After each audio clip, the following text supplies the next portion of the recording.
कल शुरू किया था परमेश्वर के बारे में। क्या परमेश्वर का अस्तित्व कोई है? Does God exist? क्या परमेश्वर का अस्तित्व है? तो हम परमेश्वर के बारे में जब बात करते हैं तो हमने दो बातों को देखा। दुनिया में दो प्रकार के लोग हैं। कौन कौन है? कौन कौन है? आस्तिक और नास्तिक, है ना। एथिस्ट हैं जो नास्तिक है, और थीस्ट हैं जो आस्तिक है। तो ये जो लोग हैं, ये दो तरह के लोग हैं। एक जो कहते हैं परमेश्वर है ही नहीं, एक जो कहते हैं परमेश्वर है, लेकिन उनका अलग अलग मत है। वो कैसा है, क्या है, वो हम बाद में देखेंगे। अभी हम लोग नास्तिक के बारे में सीख रहे हैं कि नास्तिक कहता है परमेश्वर नहीं है।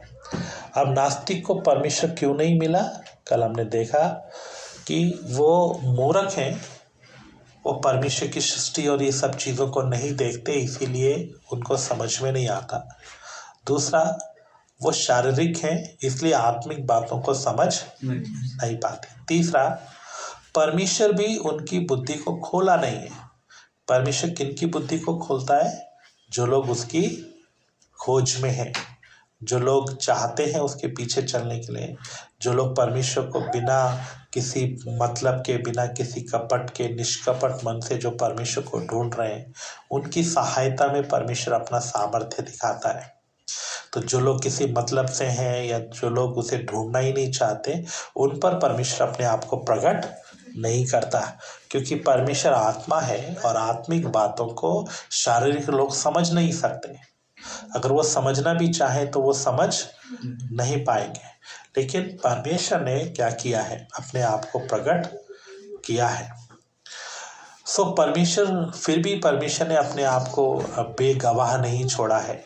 परमेश्वर ये सृष्टि के अंदर, ये सब बातों के अंदर अपने आप को प्रकट करता है। और बहुत से लोग परमेश्वर के पास आते हैं, परमेश्वर को जानने के लिए प्रयास करते हैं, लेकिन वो लोग क्या करना चाहते हैं? शक्ति पाना चाहते हैं, कोई वरदान पाना चाहता है, कोई कुछ पाना चाहता है, कोई दुनिया की आशीषों को पाना चाहता है। आजकल मंदिरों में, मस्जिदों में, इन सब जगहों में बहुत भीड़ है। मालूम क्यों? क्योंकि आजकल एग्ज़ाम्स चल रहे हैं, तो हर कोई आता है कि हमें क्या करा दो, पास करा दो, है ना। और फिर उसके बाद नेक्स्ट एडमिशन्स लेने, हर चीज़ के लिए लोग सिर्फ डिमांड्स करते हैं। डिमांड्स ठीक है, लोग परमेश्वर के पास आते हैं, परमेश्वर सृष्टि करता है, वो दयालु है, वो उनकी प्रार्थनाओं को सुनता है। वो ये नहीं कहता कि मत आओ। वो डिमांड्स वालों को भी ठीक है, आते हैं, वो उसी के पास आएंगे और कहाँ जाएंगे। लेकिन ऐसा करने से परमेश्वर नहीं मिलता। ठीक है, परमेश्वर की थोड़ा उपस्थिति महसूस होती है, थोड़ा बातें मिल सकता है, लेकिन परमेश्वर को पाना है तो बहुत ज़रूरी है कि हमारे अंदर क्या होना है? परमेश्वर के लिए भूख और प्यास होना है, वो भी बिना किसी मतलब के, बिना किसी बातों के। हमारे अंदर ये बात होना है कि हम अपने परमेश्वर को जाने, है ना, अपने परमेश्वर को पहचाने। कल हमने होशे नबी 6 अध्याय का 6 वचन में पढ़ा कि परमेश्वर को बलियों से, होम बलियों से, आशीषों से, बाकी चीज़ों से बढ़कर वो क्या चाहता है? यही चाहता है कि हम उसे जाने। सबसे अच्छा प्रभु को ये लगता है कि जब कुछ लोग उसे जानने का प्रयास करते हैं, जब लोग उसे समझने का प्रयास करते हैं। मेरे प्यारो, परमेश्वर चाहता है कि हम उसे जानें, परमेश्वर चाहता है कि हम उसे समझें, परमेश्वर चाहता है कि हम उसके पीछे चलें, और उसी के लिए परमेश्वर ने हमें बुलाया है, परमेश्वर ने हमें अनुग्रह दिया है। तो मेरे प्रियो, प्रभु चाहता है हम उसके पीछे चलें। लेकिन नास्तिक लोग ये लोगों को, ये बातों को समझते नहीं है। क्यों नहीं समझते? क्योंकि उनका वो शारीरिक लोग हैं। अगर हम परमेश्वर के को ढूंढने का प्रयास करेंगे तो परमेश्वर हमें मिलेगा। तो अभी हमारा काम है, अगर कोई नास्तिक हमें मिलता है तो हम उसको परमेश्वर के बारे में बताएं। तो आइए हम ढूंढने का प्रयास करते हैं, क्या परमेश्वर है या नहीं। अगर एक नास्तिक से आपको बात करना होगा तो आप कैसे करेंगे, उसके साथ आप कैसे शेयर करेंगे, उसके बारे में हम थोड़ा देर देखते हैं। तो कल हम लोग जो विषय शुरू किया था परमेश्वर के विषय में, अलग अलग विषय आएंगे, छोटे छोटे अलग अलग बातें आएंगी, एक एक को हम समझते हुए जाएंगे। तो कल हमने देखा था सबसे पहला परमेश्वर का विषय में छोटा विषय है, वो क्या था? Does God exist? क्या परमेश्वर का अस्तित्व है? अब हम लोग क्या करते हैं, अक्सर बोलते हैं कि परमेश्वर है, देखो ये सृष्टि, ये वो, ये ले, लेकिन जब पढ़े लिखे लोग मिलते हैं, नास्तिक लोग मिलते हैं, तो उनके साथ हमें आर्ग्यूमेंट करना पड़ता है, हमें उनसे बातचीत करनी पड़ती है, हमें उनको प्रूफ देने पड़ते हैं। तो हाँ, कोई माने या न माने, परमेश्वर तो है, तो हम उसे ढूंढने का प्रयास करें, है ना। हम कैसे जान सकते हैं कि परमेश्वर है या नहीं? तो अभी हम सीखेंगे प्रूफ अबाउट गॉड, परमेश्वर के विषय में सबूत। इसमें पहला है, परमेश्वर के विषय में कोई प्रूफ की जरूरत नहीं है ना। परमेश्वर तो परमेश्वर है, उसे कोई प्रूफ की जरूरत नहीं, या है परमेश्वर को प्रूफ की जरूरत? परमेश्वर को कोई भी प्रूफ की जरूरत नहीं है, लेकिन मनुष्य को प्रूफ की जरूरत है। मनुष्य चाहता है, कुछ लोग बुद्धिजीवी लोग हैं, अपने आप को बुद्धिजीवी कहते हैं, लेकिन बाइबल उन्हें क्या कहती है? और कहती है, वो कहते हैं हम बुद्धिजीवी हैं, हम तो बहुत समझ वाले लोग हैं, हम तो बिना कुछ जाने, बिना कुछ पहचाने हम लोग विश्वास नहीं करते, हम लोग तो दिमाग इस्तेमाल करते हैं। लेकिन परमेश्वर कहता है उनको कि वो मूर्ख हैं, क्योंकि वो असलियत में दिमाग इस्तेमाल नहीं करते, क्योंकि परमेश्वर के विषय का ज्ञान इस पूरी पृथ्वी के अंदर भरा हुआ है। परमेश्वर के विषय का ज्ञान इस पूरी सृष्टि के अंदर समाया हुआ है, और परमेश्वर सृष्टि के द्वारा हमसे बात करता है। तो हमें किसी भी प्रूफ की जरूरत नहीं है ना, परमेश्वर को किसी प्रूफ की जरूरत नहीं है, लेकिन लोगों को परमेश्वर के विषय में प्रूफ की जरूरत है। इसलिए हम लोग कुछ प्रमाण देखेंगे। उसमें पहला प्रमाण क्या है? Proof from conscience. तो हम लोग बात करेंगे प्रूफ फ्रॉम कॉन्शियंस, विवेक के द्वारा प्रमाण, या विवेक क्या देता है? प्रमाण देता है, सबूत देता है कि परमेश्वर है। जब मनुष्य पैदा हुआ तभी से एक दिव्य शक्ति करके संभालता है, करके मनुष्य क्या करता है? सोचता है। जब माँ एक बच्चे को जन्म देती है तो वो परमेश्वर की सहायता को पुकारती है। जब पिता एक बच्चे को पैदा होते हुए देखता है तो वो परमेश्वर को धन्यवाद देता है।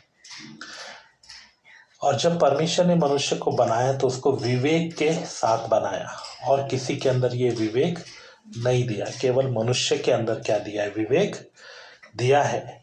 और मनुष्य का विवेक इस बात को बताता है, कोई विश्वास करे या न करे, लेकिन हर एक मनुष्य का विवेक बताता है कि परमेश्वर है, कोई है जो मुझे देख रहा है।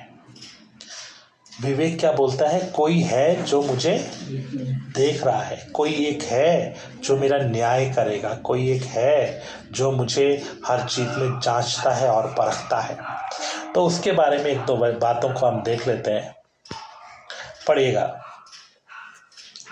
रोमन चैप्टर 2 वर्स 15, रोमियो की पत्री 2 अध्याय उसका 15 वचन। Roman chapter 2 verse 15।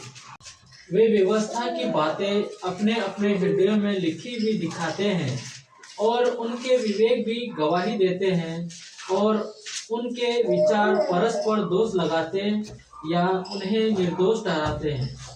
कहता है उनका विवेक भी गवाही देता है। उनका विवेक क्या करता है? गवाही देता है। व्यवस्था की बातें अपने हृदयों में लिखी हुई दिखाते हैं, और उनका विवेक भी गवाही देता है, और उनके विचार परस्पर दोष लगाते हैं या उन्हें निर्दोष ठहराते हैं। तो परमेश्वर ने जब मनुष्य को बनाया, मनुष्य की सृष्टि किया, उसी समय परमेश्वर ने मनुष्य के अंदर विवेक डाला, और उस विवेक के अंदर अपनी सारी व्यवस्था डाल दी। अच्छा और बुरा दोनों के बारे में परमेश्वर ने उसके अंदर क्या डाला है? व्यवस्था डाली है। विवेक, चाहे वो अनपढ़ व्यक्ति हो, चाहे वो पढ़ा लिखा हो, चाहे वो छोटा हो, चाहे वो बड़ा हो, धनी हो, गरीब हो, सबके विवेक में अच्छाई और बुराई की पहचान है। और जब भी वो अच्छा करता है उसका विवेक उसे बोलता है ये अच्छा है, जब वो बुरा करता है तो उसका विवेक उसे टोकता है ये बुरा है, जब वो बुरा करता है उसका विवेक उसे कचोटता है, जब वो अच्छा नहीं करता जो करना चाहिए तब भी उसका विवेक उसे कचोटता है कि तुम्हें करना चाहिए। सो उनका विवेक भी गवाही देता है, उनका विवेक बताता है कि कोई है जो हिसाब किताब करेगा। इसीलिए गलती करने के बाद उनका कॉन्शियंस उनको कचोटता रहता है। क्यों कचोटता रहता है? क्योंकि उन्होंने गलती किया है। तो मनुष्य का विवेक उसको हमेशा जताता है, उसको बताता है कि परमेश्वर है, कोई है जो हिसाब किताब करेगा। और पढ़िएगा रोमन चैप्टर 1 वर्स 19। इसलिए कि परमेश्वर के विषय का ज्ञान उनके मनों में प्रकट है, क्योंकि परमेश्वर ने उन पर प्रकट किया है। परमेश्वर के विषय का ज्ञान उनके मनों में प्रकट है क्योंकि परमेश्वर ने उनके ऊपर प्रकट किया है। सो मेरे प्रियो, परमेश्वर ने अपने विषय का ज्ञान उनके विवेक में डाल कर रखा है। इसीलिए मनुष्य जब सृष्टि को देखता है तब वो बोलता है कि कितनी सुंदर सृष्टि है, ये कितना अद्भुत बनाया है। वो जरूर तारीफ करता है कि ये कितना अद्भुत परमेश्वर ने। तो परमेश्वर ने अपना विषय का ज्ञान हर एक व्यक्ति के मन के ऊपर लिखा है। तो जब आप ऐसे व्यक्ति को सुसमाचार सुनाते हैं जो नास्तिक है, इधर सुनो, जब आप लोग किसी नास्तिक को सुसमाचार सुनाते हैं और वो बोलता है परमेश्वर है नहीं, तो मैंने उस दिन भी आपको बोला उनके विवेक पर क्या करो, चोट करो। क्यों? क्योंकि उनके विवेक के अंदर परमेश्वर ने अपने बारे में ज्ञान क्या किया हुआ है, लिखा हुआ है। बस वो विवेक की आवाज को सुन नहीं रहे। तो आपने उनको बताना है कुछ बातें, जो व्यवहारिक बातें जो आपके साथ होती है, जो सबके साथ होती है, आप उनको बताना है कि जब ये सुंदर सृष्टि को देखते हैं तो हम बोलते हैं कितनी अद्भुत है, कितनी सुंदर बनी हुई है, ये परमेश्वर ने बनाई है। जब आप चीज़ों को देखते हैं, जब आपसे कोई गलती होती है या कोई दूसरा व्यक्ति गलती करता है आपके खिलाफ, तो आप बोलते हो कोई नहीं, ऊपर वाला देख रहा है। मन में कहीं ना कहीं होता है कि कोई इससे बदला लेगा, इसने मेरे खिलाफ किया है, कोई इससे क्या करेगा, बदला लेगा। कोई तो देख रहा है जो न्याय करेगा। सबका विवेक एकदम से बोलता है। तो यही बात आप उनको याद दिलाना है। प्रत्येक का विवेक कहता है कि परमेश्वर है, उसका अस्तित्व है, विवेक मानता है। मूर्ति पूजा करने वालों का विवेक भी बोलता है। जैसे हमारे देश के अंदर स्वामी विवेकानंद हुए, आपने सुना होगा कहानी। मैं आपको कुछ सबूत देता हूँ। स्वामी विवेकानंद अपनी माँ के साथ जब पूजा कर रहा था, तो पूजा करते समय में उसके मन में आया कि मैं लक्ष्मी, दिवाली के दिन लक्ष्मी आएगी तो मैं उसको दर्शन करूँगा। तो सब लोग सो गए लेकिन वो नहीं सोया। तो उसकी माँ ने जो फल फ्रूट रखे थे, मिठाई रखी थी, वो देख रहा था कि कब आकर खाएंगे, लक्ष्मी कब आएगी। तो चूहा आया, आकर वो सब मिठाई को क्या किया, खाकर चला गया। और जब वो खाकर चला गया तो उसने बोला कि ये जो देवी है, ये जो मूर्ति है, ये अपनी मिठाई को नहीं बचा पाई, इसे तो चूहा खाकर चला गया। तो ये कैसे परमेश्वर हो सकती है। और उसी दिन उसके मन में ऐसा विचार आया तो वो सब कुछ छोड़ छाड़ कर तपस्या करने के लिए चला गया। सिर्फ उसकी कॉन्शियस ने उसको बोला देखो ये हो रहा है, तो ये परमेश्वर कैसे, उसका विवेक ने उसे बताया देखो ये परमेश्वर नहीं है। ऐसे ही गुरु नानक के बारे में बोलते हैं। गुरु नानक भी ऐसे ही कर रहा था तो उसने देखा कि मूर्ति के सामने जो चीज है वो कोई और खा रहा है, जानवर खा रहा है, तो उसके मन में भी आई ये परमेश्वर नहीं, और वो खोज में निकल गया। ऐसा इन लोगों ने क्या छोड़ दिया? मूर्ति पूजा छोड़ दी। ऐसे और भी बहुत लोग हुए जिनका कॉन्शियस ने बोला। एक हमारे देश में बड़ा सम्राट हुआ है अशोक, मालूम है? अशोक के बारे में हिस्ट्री में पढ़ाया जाता है। अशोक जब लड़ाई लड़ रहा था, उसने कलिंगा युद्ध लड़ा, तो बहुत लड़ाई लड़ने के बाद बहुत चारों तरफ खून ही खून था। तब वो बैठकर सोचने लगा कि मैंने क्या किया, क्या हासिल किया? हम इतनी लड़ाई लड़ा, इतने हजारों लोग मारे गए, मुझे हासिल क्या हुआ? मैं ये सबका क्या करूँगा? मैंने इतना धन संपत्ति लूटा है, मेरा राज्य का विस्तार हो गया, लेकिन मुझे इससे हासिल क्या हुआ? मैं पहले भी खाना खा रहा था, पहले भी सो रहा था, सब कुछ वही से, उससे ज़्यादा तो मैं कुछ नहीं कर पाऊंगा, सिर्फ नाम है। और वो इतना दुखी हुआ कि वो सब छोड़कर तपस्या में करने चला गया, अपना सब कुछ छोड़ दिया। सो विवेक बताता है कि तुम जो कर रहे हो वो गलत कर रहे हो। विवेक बताता है कि कोई है जो न्याय करेगा, कोई है जो तुम्हें देख रहा है, कोई है। ऐसे कितने उदाहरण हमारे ही देश में हमें मिलते हैं, जिन लोगों का जीवन पहले खराब था, बाद में क्या हो गया? बदल गया, या उन्होंने बदलने की कोशिश की क्योंकि उनको लगता था कोई उनसे हिसाब लेगा। वाल्मीकि एक बहुत बड़ा डाकू था, वो जो लोगों को जंगल में लूटता था, बहुत कुछ करता था, लेकिन वाल्मीकि के जीवन में कुछ घटना घटित हुई और तब वो एक तपस्वी बन गया। उसने सब लूट मार छोड़ दी क्योंकि उसका विवेक उसे क्या कर रहा था? छोड़ रहा था। तो परमेश्वर सबसे बात करता है। परमेश्वर मूर्ति पूजा करने वालों से भी बात करता है। परमेश्वर का कम से कम परमेश्वर बात नहीं करता, लेकिन विवेक क्या करता है? लोगों के साथ आज भी बात करता है। इसलिए मेरे प्यारों, हमारा जो विवेक है वो हमें बताता है कि कोई एक है, कॉन्शियस बताता है कि परमेश्वर है, एक है जो सब कुछ देखता है, एक है जो सब कुछ न्याय करता है, एक है जो करेगा। एक और प्रूफ मैं आपको देता हूं कि लोगों के अंदर कोई एक असली परमेश्वर है, कोई एक है जो सबके ऊपर है। ऐसा लोगों के विवेक में हमेशा रहता है। मैं घटना आपको बाइबल से बताता हूँ, पढ़िएगा। प्रेरितों के काम 17 अध्याय उसका 23वां वचन, एक्स चैप्टर 17 वर्स 23। ये विषय को बड़ा प्रार्थना के साथ समझें, बहुत प्रार्थना के साथ आप समझेंगे तभी आपको समझ में आएगा। क्योंकि मैं फिरते हुए जब तुम्हारी पूजने की वस्तुओं को देख रहा था, तो एक ऐसी वेदी भी पाई जिस पर लिखा था अनजाने ईश्वर के लिए।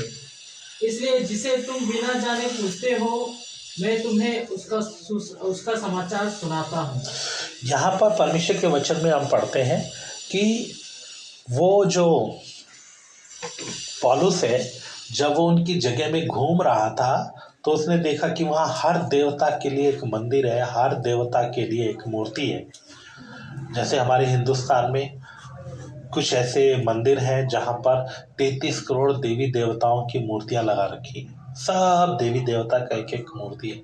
आप जम्मू में जाएंगे, वहाँ पर आपको हर के लिए एक एक पत्थर लगा रखा है, उन्होंने 33 करोड़ पत्थर लगा रखे हैं मंदिर में।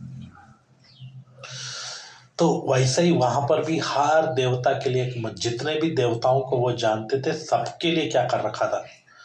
एक मूर्ति बना के लगा रखी थी, छोटे छोटे मंदिर बना रखे थे। लेकिन एक जगह पे वो गया तो उसने देखा कि वहां पर कोई क्या नहीं है, मूर्ति नहीं है, खाली जगह है, और उसके ऊपर लिखा है अनजाने ईश्वर के लिए। क्या लिखा हुआ था? मतलब उन्होंने सब देवी देवताओं की मूर्ति लगा रखी है, मंदिर बना रखे है, जितना उनको पता था, तो भी उनका विवेक उन्हें बोल रहा था कि कोई एक और है जो है, और भी कोई है। उनका विवेक उनको बोलता था कोई एक है जो असली है, अलग है। और वो देखकर पौलुस उनको बोलता है कि जिस परमेश्वर को तुम बिना जाने पूजते हो, अनजाने ईश्वर को मैं उसके बारे में बताता हूं, वही एक ईश्वर है। तो उन्होंने वो क्यों बना रखा था? क्योंकि उनका विवेक कह रहा था जितने ये है इसके अलावा भी कोई है, ये काफी नहीं है, एक और है जो सबको क्या कर रहा है, चला रहा है। तो उनका विवेक क्या कर रहा था, उनको गवाही दे रहा था। तो इसलिए मेरे प्यारो, विवेक क्या करता है, बोलता है। इसीलिए उन्होंने क्या किया, नास्तिक बोलते हैं कि जो एथिस्ट लोग होते हैं कि हमारा विवेक तो हमसे बात नहीं करता, उनका विवेक भी उनसे बात करता है, लेकिन वो उस आवाज को क्या कर देते हैं, दबा लेते हैं। उनका विवेक बोलता है कि न्याय होगा, वो तो नहीं, कुछ नहीं न्याय होता, कोई स्वर्ग नरक नहीं होता। जो लोग आपसे बोलते हैं ना स्वर्ग नरक नहीं होता, उनका दिल क्या होता, नहीं है। उनके विवेक में कहीं ना कहीं है कि कुछ तो है जो हमारा न्याय होगा। विवेक को आप थोड़ा तोड़ेंगे तो जरूर उन लोगों के अंदर काम होगा, क्योंकि विवेक के सामने कोई भी खड़ा नहीं रह सकता। आप बाहर में कितना भी झूठ बोलो, आप बाहर में कितना भी छुपाओ, आप बाहर में कितना भी कुछ भी कहो, आप गलत को सही, सही को गलत बोलो, लेकिन आपका विवेक जब आपको कचोटता है, आप उसके सामने खड़े नहीं रह सकते। जब किसी का विवेक उसे कचोटता है, उसके पास कोई जवाब नहीं होता। इसलिए मेरे प्यारो, हमारा विवेक हमेशा सच बोलता है, क्योंकि परमेश्वर ने खुद उसके ऊपर क्या लिखा है, व्यवस्था को लिखा है, और कोई उसका इनकार नहीं कर सकता। हाँ, वो उसकी बात को दबा सकते हैं, लोग उसकी आवाज को दबा सकते हैं, नजरअंदाज कर सकते हैं, लेकिन उसको बोलने से मना नहीं कर सकते, बंद नहीं कर सकते। हर एक का विवेक बोलता रहता है, बोलता रहता है। तो आपको क्या करना है, उसका विवेक जो बोल रहा है उसकी तरफ उसका ध्यान दिलवाना है। और आप ऐसा करने में कामयाब हो गए तो वो जरूर क्या करेगा, मानेगा कि परमेश्वर है। इसलिए मेरे प्यारो, हमें हमेशा, और विवेक को जगाना है तो हम नहीं जगा सकते, हम लोगों की बुद्धि तक पहुंच सकते हैं, विचारों के द्वारा, बातों के द्वारा, पॉइंट्स के द्वारा। लोगों की बुद्धि में हम बातें बोल सकते हैं, विचार बोल सकते हैं, कह सकते हैं, उनके साथ आर्ग्यूमेंट कर सकते हैं। लेकिन विवेक को अगर तोड़ना है तो आत्मा, परमेश्वर का आत्मा ही क्या कर सकता है, विवेक को तोड़ सकता है। इसलिए जब भी आप किसी के साथ बात करें, प्रचार करें, आत्मा में होकर करें। अपने दिमाग से डिबेट करेंगे तो आपको वो कुछ बात बोलेगा, आप उसको आर्ग्यूमेंट करेंगे, दबाने की कोशिश करेंगे तो आत्मा काम नहीं करेगा। जैसे जैसे वो बोलता है, तुरंत अपने मन में प्रार्थना करो, प्रभु आप आत्मा के द्वारा बात करो, प्रभु आप आत्मा के द्वारा बात करो। मैं बात करने से मैं जीत सकता हूँ, मैं इसको दबा सकता हूँ, लेकिन मैं काम नहीं कर सकता। मन में प्रार्थना करते रहे, प्रभु आप इससे बात करो। और आपका समर्पण सही होगा तो, अगर आपका कमिटमेंट सही है तो जरूर परमेश्वर आपको इस्तेमाल करके उस व्यक्ति से बात करेगा। सो मेरे प्यारो, प्रत्येक नास्तिक के पास भी विवेक है, हर एक व्यक्ति के पास विवेक है। बच्चा हो, छोटा हो, बड़ा हो, पढ़ा लिखा हो, अमीर हो, गरीब हो, और हर एक को परमेश्वर की जरूरत है। ये बात हमेशा ध्यान में रखो। आपके सामने कितना भी बड़ा व्यक्ति क्यों ना हो, आपको ये याद रखना है, इसके पास एक विवेक है जो इससे लगातार बात करता है। दूसरी बात आपने याद रखना है, हर एक व्यक्ति को उद्धार की जरूरत है। हर एक व्यक्ति ढूंढ रहा है, वो चाहे किसी को ना बोले, चाहे वो अपने कामों में बहुत बिजी हो गया हो, मशगूल हो गया हो, लेकिन तो भी उसके अंदर एक खोज है। बस हमें उसको जगाने की जरूरत है, और तब लोगों के हृदय में काम होता है। तो मेरे प्यारो, इस प्रकार ये लोग जो नास्तिक लोग हैं, ये ऐसे बात करते हैं जैसे कोई अंधा बोल रहा हो, अंधा बोल रहा हो, जिसने कभी रोशनी नहीं देखी हो, जन्म से अंधा हो, जिसको पेड़ पौधों के बारे में, सृष्टि के बारे में मालूम ना हो, है ना, जिसने कोई चीज देखी ना हो, जिसने कुछ देखा ही ना हो। ये नास्तिक लोग ऐसे ही आंखें बंद कर लेते हैं दुनिया से और बोलते हैं। लेकिन जिसने सूर्य को देखा है, जो सूर्य के तेज को देखता है, जो इस सिस्टम को देखता है कि परमेश्वर कैसे दिन और रात बनाता है, जो ये देखता है कि कैसे सूरज की रोशनी, सूरज की जो ऊर्जा है वो पूरे जीवन को कैसे संचार करती है, ये सब चीजें जो देखता है, वो कभी नहीं कह सकता है कि ये अपने आप हो रहा है। ये अपने आप हुआ, ऐसा नहीं बोलता। मनुष्य लाचार है। मनुष्य बोलता है हम सब कुछ कर सकते हैं, लेकिन जब गर्मी पड़ती है तो वो बारिश नहीं कर सकता, और वो इंतजार करता है कि कोई उसके लिए क्या करे, बारिश करे। जब गर्मी बढ़ जाती है तो वो चाहता है कि कोई उसके लिए क्या करे, मौसम को ठीक करे। जब आंधी तूफान आते हैं तो वो चाहता है कि कोई मुझे बचाए, कोई तो है जो इन सब चीजों को कंट्रोल करे और मैं बच जाऊं। हर एक का विवेक उससे बात करता है। तो ये सब बातें हम क्या कर सकते हैं, लोगों के साथ बांट सकते हैं। और जब हम इनको बांटते हैं तो लोग उन बातों को समझते हैं। हम प्रतिदिन सूर्य को पूर्व से निकलते और पश्चिम में अस्त होते हुए देखते हैं। हम कैसे इनकार कर सकते हैं कि सूर्य अस्त नहीं, उदय नहीं होगा? हम इनकार कर सकते हैं? हम बोल सकते हैं सूर्य अस्त नहीं होगा? हम रोज उसे करते हुए देखते हैं। ठीक इसी प्रकार से मैं आपके सामने बैठा हूं, ये सपना है या सच्चाई है? नहीं, आप लोग सपना देख रहे हैं। बोला सच है। कौन कौन बोलता है ये सच है? आप लोगों को सपना लगता है सच है? तो हाथ उठाओ। ठीक वैसे ही एक सच्चाई है, परमेश्वर है, और हर एक का विवेक उसे बोलता है परमेश्वर है। वो उसको शक्ति बोले, कोई उसे सुपर पावर बोले, कोई उसे ताकत बोले, कि कोई दुनिया को ताकत चला रही है। भाई अरे जो भी है वही कौन है? परमेश्वर है ना। वो ताकत हमारे, हम बोलते हैं कि परमेश्वर में सामर्थ्य है जो सब कुछ चला रही है। वो लोग बोलते हैं सामर्थ्य क्या है? ताकत है। तो भाई जो भी है, जो सब कुछ को चला रहा है, वो कौन है? परमेश्वर है। तो जैसे मैं यहाँ बैठा एक सपना नहीं है, मैं बोल रहा हूँ ये एक सपना नहीं है, ऐसे ही हर एक का विवेक भी उनको बोलता है कि कोई है, यही सच है। तो इसलिए मेरे प्यारों, हमें खाली लेखा जोखा देना पड़ेगा। एक और बात मैं आपको विवेक की बताता हूं। अगर एक बिल्ली एक चूहे को मारेगी, वो वही उसको बैठकर खाएगी, उसका पेट भर जाएगा, वही चूहे के पास वो चूहा आधा पड़ा होगा, उधर ही क्या करेगी? कबूतर को मारेगी, कबूतर को खाएगी, उसी के पास ही सो जाएगी। लेकिन मनुष्य अगर किसी मनुष्य को मार दिया, सारे सबूत छुपाने के बाद भी क्या करता रहता है? भागता रहता है। उसको लगता है कोई मुझे पकड़ेगा, कभी तो किसी को पता चलेगा, कभी तो किसी को मालूम होगा। ये सब उसको क्या हो जाता है? पता चलता है। क्यों? क्योंकि उनका विवेक उनको कचोटता है। कोई देखा है, कोई तुम पकड़े जाओगे, तुम गलत किया है, तुम गलत किया है। उनका विवेक उन्हें हमेशा क्या करता रहता है? कचोटता रहता है। नास्तिक लोग क्या बोलते हैं? हमारे पास विवेक ही नहीं, कोई विवेक होता ही नहीं है, कोई कॉन्शियस नहीं होता। क्योंकि अगर कॉन्शियस है तो परमेश्वर भी है। तो उनको बोलना है अगर आपके पास विवेक नहीं है तो आपको कौन कचोट रहा है?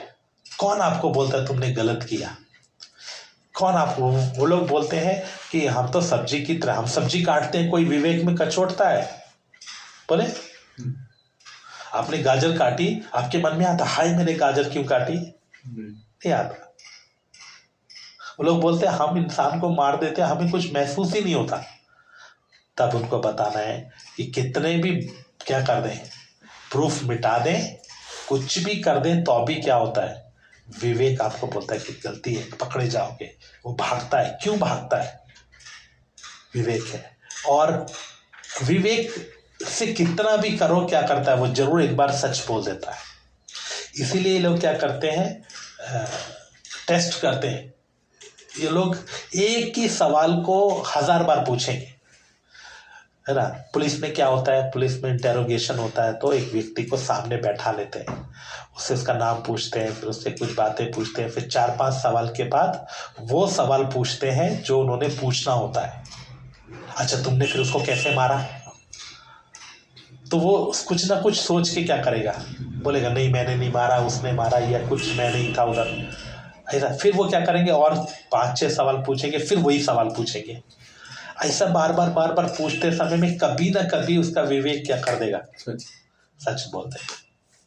ऐसा टेस्ट लेते हैं। एक ही सवाल को थोड़ी देर के बाद वो क्या करते रहते हैं? रिपीट करते रहते हैं, अलग अलग एंगल से पूछते रहते हैं। और विवेक, क्योंकि विवेक तो कचोट रहा होता है, उनके मुंह से वो सच्चाई निकल जाती है। तो विवेक क्या करता है? आप गवाही देता है। कितना भी दबाने की कोशिश करो वो जरूर क्या करेगा। यही हमारे पास सबसे बड़ा हथियार है किसी को सुसमाचार बताने का। हम उसके विवेक पर क्या करें, बात करें, उसके विवेक को जगाने की कोशिश करें। और जैसे ही किसी का हृदय चित जाएगा, उसका विवेक जाग जाएगा। हृदय चित जाएगा मतलब उसका विवेक जागृत हो जाएगा, वो जरूर परमेश्वर के पास आएगा। तो मेरे प्यारों, अगर हम ईमानदारी की बात करें तो प्रत्येक व्यक्ति परमेश्वर के अस्तित्व पर क्या करता है, भरोसा करता है। हर एक व्यक्ति को मालूम है कि परमेश्वर है। कोई उसे महाशक्ति बोलता है, कोई उसे ऊर्जा बोलता है, कोई उसे ज्योति बोलता है, कोई उसे कुछ अलग अलग बात बोलता है। नास्तिक अधिकतर कहते हैं कि परमेश्वर नहीं है। क्यों कहते हैं? इसका कारण यह नहीं कि वो परमेश्वर को या नहीं पा नहीं सकते, बल्कि वो परमेश्वर का इनकार इसलिए करते हैं क्योंकि वो उस डर से बाहर निकलना चाहते हैं। क्यों परमेश्वर का इनकार करते हैं? परमेश्वर नहीं है क्यों करके बोलते हैं? क्योंकि उनके अंदर एक डर है कि न्याय होगा, एक दिन मृत्यु का सामना करना पड़ेगा, उसके बाद एक न्याय है, उसके बाद बाकी चीज़ें हैं, हमें मरना पड़ेगा, एक दिन न्याय होगा। तो वो डर का सामना ही नहीं करना चाहते, है ना। जैसे आप लोग अपने बच्चों को कभी कभी, हम आपके बच्चे बोलते हैं या आप लोग कभी बोलते थे या अभी भी शायद बोलते, कब बाहर भूत है बोले कि बाहर क्या है, भूत है, अंधेरे में जाएंगे तो क्या है, भूत है। और आप उनको बोलते हो चलो मेरे साथ चलो, मैं दिखाता हूं उधर कुछ भी नहीं है। तो उनको लगता है बाहर भूत है, तो उनका डर दूर करने के लिए आप क्या बोलते हो, वो कुछ भी नहीं है। या कभी कोई कुत्ते से डरता है, मान लीजिए कोई कुत्ते से डरता है, तो बच्चा बोलेगा नहीं पापा बाहर कुत्ता है, अब चलो चलो मेरे साथ चलो, वो कुछ नहीं करेगा, देखो वो कुछ भी नहीं करेगा। तो डर दूर करते हैं ना, जबकि कुत्ता काट सकता है, कुछ भी कर सकता है, लेकिन हम डर दूर करने के लिए क्या करते हैं, बातें बोलते हैं। ऐसे ही इनके अंदर एक डर है, न्याय होगा, हमें नरक जाना पड़ेगा, इनका विवेक कचोटता है। तो ये क्या करते हैं, उस डर को दूर करने के लिए हमें कचोटना और वो सब चीज़ों की तरफ हम ध्यान ही ना दें, ताकि हम गलत करते ही रहें। इसलिए बोलते हैं कोई विवेक नहीं होता, कोई स्वर्ग नहीं होता, कोई नरक। जो लोग ये बोलते हैं ना कि कोई स्वर्ग नहीं है, कोई नरक नहीं है, कुछ नहीं होता, असलियत में वो सबसे ज़्यादा डरपोक है। वो अपने डर को दूर करने के लिए, वो अपने कचोटे जाने को दूर करने के लिए क्या करते हैं, जी कुछ नहीं है, जी कुछ नहीं है, ऐसा करके बोलते हैं। कोई व्यक्ति विवेक की बात को क्या नहीं कर सकता, इनकार नहीं कर सकता। बस आपको उसके विवेक के साथ उससे बात करने का आना चाहिए। और ये मैं इसलिए भी आपको बता रहा हूं ताकि आपके अंदर बात करते समय विश्वास हो कि जब आप बात करोगे तो जरूर काम होगा, काम हो सकता है अगर आप सही तरीके से करोगे, तो प्रार्थना के साथ करोगे, तो आत्मा के द्वारा करोगे तो जरूर काम होगा। नास्तिक को प्रभु में लाना मुश्किल नहीं है, आसान है। जो अलग अलग धर्मों में घूम रहे हैं उनको लाना मुश्किल होता है, क्योंकि वो ऑलरेडी किसी के ऊपर क्या करते हैं, विश्वास। उधर से विश्वास तोड़कर नई जगह विश्वास बनाना मुश्किल होता है। लेकिन नास्तिक को विश्वास है ही नहीं, उसको विश्वास में लाना आसान है। उसको कुछ नहीं करना, खाली उसके अंदर क्या डालना है, विश्वास डालना है।